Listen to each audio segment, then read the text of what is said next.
All right, let's mix things. So now what we're going to do is calculate the pH when strong acids and bases are mixed. So we've practiced the skill of like going from the concentration of an acid to knowing how many hydrogen ions are in the solution. We also practiced what if we wanted to go backwards. But now what we're going to do is an actual thing that you could do in a lab, which is mix acids and bases together.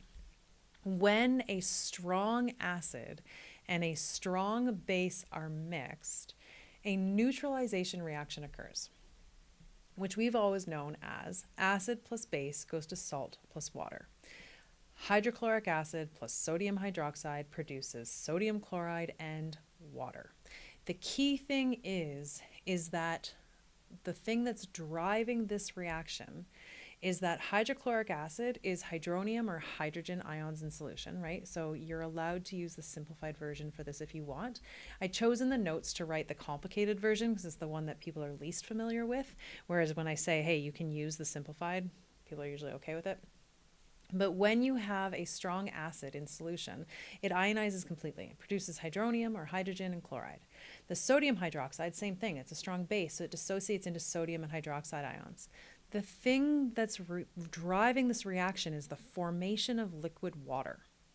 So the hydronium and the hydroxide are neutralizing each other. You're getting rid of the hydrogen and the hydroxide ions in solution, which are make things pH or have a pH or a pOH, and they're neutralizing each other and forming water. This is like your net ionic equation. And if you wanted the simplified version, it would simply be hydrogen plus hydroxide forms water, right?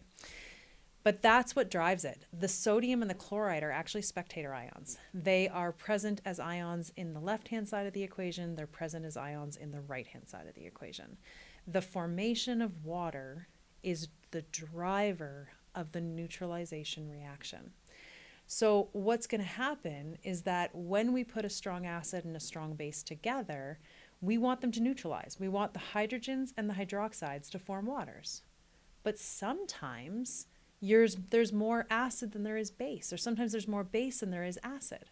So your final pH will depend on which reactant is in excess.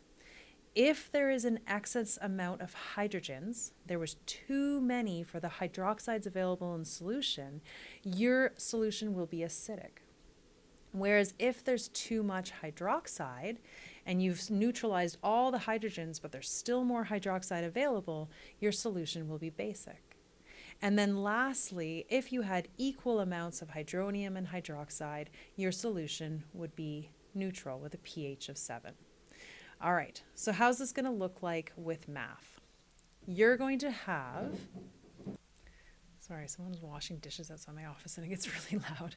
Okay, what's going to happen is you're going to mix a strong base and a strong acid together. You're going to determine how many hydroxide ions are in solution, how many hydrogen ions are in solution, and then if one of them is in excess. So let's start with the base. We have potassium hydroxide, which is going to dissociate into potassium ions and hydroxide ions. The initial concentration of potassium hydroxide is 0.200 moles per liter or molar. And since it's in a 1-to-1 ratio in this equation, the concentration of hydroxides will also be 0.200. But since we're mixing these two solutions together, we have to do a solution dilution because we want to know the hydroxide ion concentration in solution. So you're going to take that 0.200, and now again, I do a solution dilution. I've noticed when I'm marking people's tests, they must be learning from some other place, and they actually find moles and then compare moles. For some reason, concentration has always worked best in my brain because it keeps it consistent with stuff we've done before. So all I'm saying is that if you want to do this a different way, that's totally fine with me.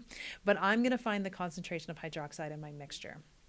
So I'm going to say originally there's 75 milliliters. So I don't need to convert to liters because I'm not going through moles. I'm just going to go straight to concentration. So my original volume is 75 mils, and I'm going to dilute it to 75 plus 225 or 300 milliliters. And I'm going to find the concentration in my mixture. So 0.2 times 75 divided by 300, which gives me 0.05. Now I'm going to maintain sig figs, so I can do it to 3 sig figs. I'm going to put 2 zeros on the end of here, and that is my concentration of hydroxide in solution. We're going to do the same thing for my acid. So I have hydrobromic acid, which will dissociate into hydrogen ions and bromide ions. Again, if I'd wanted to do this in water, it would produce hydronium and bromide, but I don't feel necessary. So I'm going to find the concentration of hydrogen ions or hydronium ions in solution, and that's going to be my 0.150 times 225, and then also diluted to a volume of 300. So then the concentration will be 0.15 times 225 divided by 300, which gives me a concentration of 0.1125. And I chose not to go ... because it's only one more digit, but I'm going to maintain precision. So this is 3 decimal places, or 3 sig figs, because I was multiplying with a 3 sig fig number. Okay, so then what we're going to do is figure out what's in excess. Now I can see that the hydronium or the hydrogen ions are definitely in excess. So let's find how much excess hydrogen there is. So we're going to take the concentration of hydrogen and subtract the concentration of hydroxide in my 2 solutions. So it's going to be 0.1125, which I'm thinking is 0.112, minus that 0.0500, which gives me 0. Now 4 decimal places, 3 decimal places, so 0.062. The 5 is there, but it's not going to be included because I can only answer with 3 decimal places of precision. Now that's my hydrogen ions in excess. So then if I wanted to find pH, it's going to be the negative log of the concentration. So then I'm going to get negative log of the answer, which gives me a pH of 1 point. Now again, now I have 2 sig figs in my concentration, so 2 decimal places. Even I falter with this. And I get a pH of 1.20. So this is a very acidic solution. I mean, as soon as I knew hydrogen ions were in excess, then I knew it was acidic. But the fact that I'm at a pH of 1.2, it's very acidic. All right. So if you're feeling confident, why don't you try the next question? And if not, then you can not pause the video and just follow along with me. But we're going to start the same way. So this time I have 10 mils of 0.1 molar hydrochloric acid added to 90 mils of 0.1 molar sodium hydroxide, and I want to know the pH of the mixture. The answer's here if you do end up doing it on your own. But what we're going to do is start with the acid.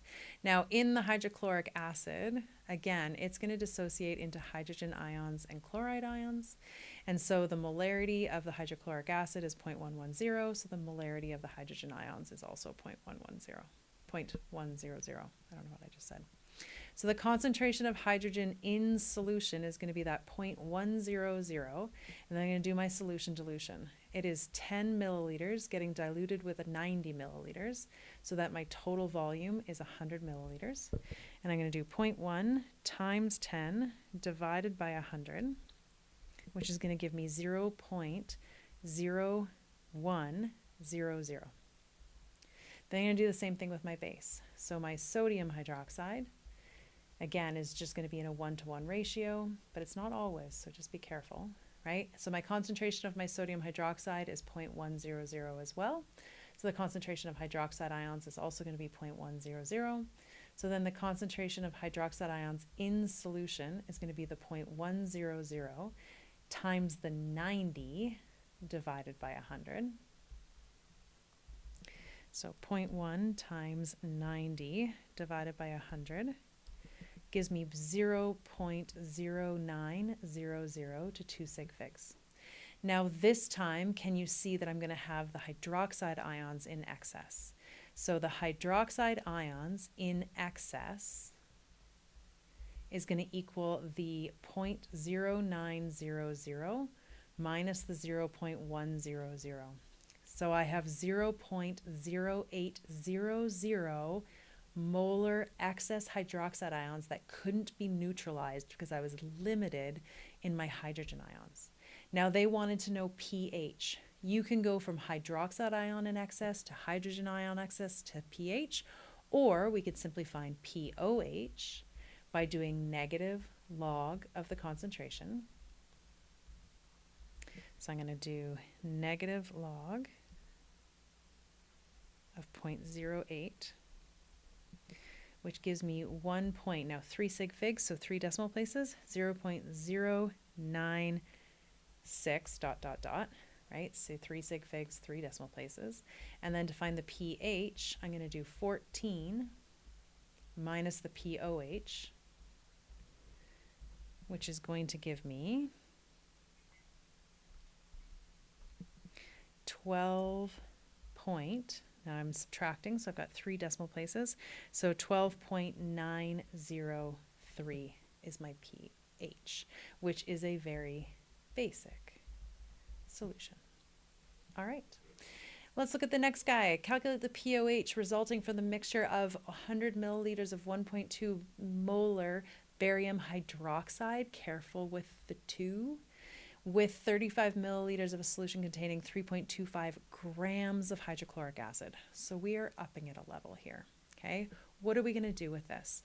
Well, we are going to start with the base because it's written first. We've got barium hydroxide that is going to dissociate into 1 barium ion, but 2 hydroxide ions.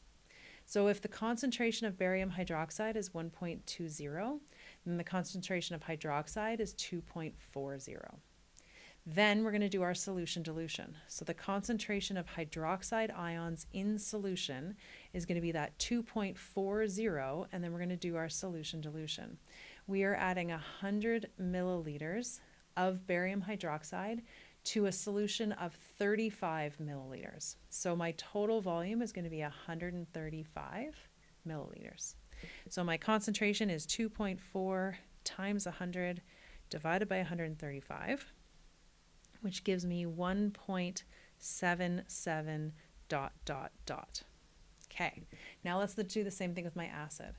I have hydrochloric acid going to hydrogen and chloride.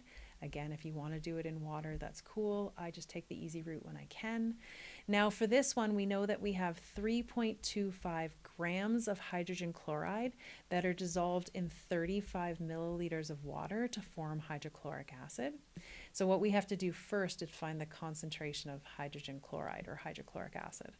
So we know that we have 3.25 grams in 0.035 liters. So then what I'm going to do is then change that to moles per liter. I guess I could have just done it as moles. Anyway, whatever. I'm going to do moles per liter. So I'm going to say that 1 mole of hydrochloric acid, well, we found that on the other page, but that's okay. It's 1.008 plus 35.45 gives me 36.458. So the concentration of hydrogen, which is going to be the concentration of chloride as well. So this is the concentration of hydrochloric acid. 3.25 divided by 0.035 divided by 36.458 gives me 2.3 sig figs. Nope, 3 sig figs. So 0.54, but dot dot dot moles per liter. So that's going to be the concentration of hydrogen ions as well, because it's in a 1-to-1. So I'm going to take that 2.54 and I'm going to do a solution dilution. Now again, you know, if you went through moles, you could maybe save some steps, but I just love the continuity of concentrations. So even though I just divided by 0.035, I'm going to multiply by 35, keep it all the same, divide it by 135. So my concentration in my solution is that answer times 35 divided by 135, which gives me 0.660 dot dot dot. Okay, I definitely have hydroxide ions in excess again. So let's find the concentration of hydroxide ions in excess. So we're going to do the concentration of hydroxide minus the concentration of hydrogen, which is going to give me that 1.77 dot dot dot minus the 0.660, dot, dot, dot. So I know now I'm subtracting, so I'm going to answer to 2 decimal places of precision. So I'm going to subtract from that my answer I had, which unfortunately I cleared, so I have to plug in again. And I'm going to get 1.11 dot, dot, dot, right? So it's actually 1.12, but I don't want to round to my final answer because then this question wanted to know the pOH. Oh, yay. Well, hydroxide ions were in excess. So my pOH is just the negative log of the excess hydroxide ion concentration. So negative log of that answer there, which is going to give me negative log of the answer. Error 2, oh no. Okay, I hate it when that happens. This is why I store and recall mainly, because now I have to plug all this in again to maintain precision. Okay, here, I'll pause the video so you don't have to wait for me. There we go. I had to type all of that in again. So it's weird. This one I always like end up not trusting myself. I'm like, did I remember to put the log button or the negative in front of the log? Because this answer comes out negative even with the negative log. It comes out to negative 0 point. Now, 3 sig figs in my concentration means 3 decimal places in my pOH. So I get negative 0.048 as an answer. Now, because this is such a weird answer, I wrote a little note. A pOH of negative 0.048 is very basic, right? It means that we had a very highly concentrated base with a very weak acid. And so we ended up with an extremely basic solution. Okay. Now I think I said weak acid. I didn't mean weak acid. That is a strong acid. It's just that there wasn't much to start with, right? So it's highly concentrated. Not that the acid was weak. That is a strong acid. But we end up with a negative pH and it's teeny tiny. So it is very basic. Awesome. Okay. Hope you feel good about those.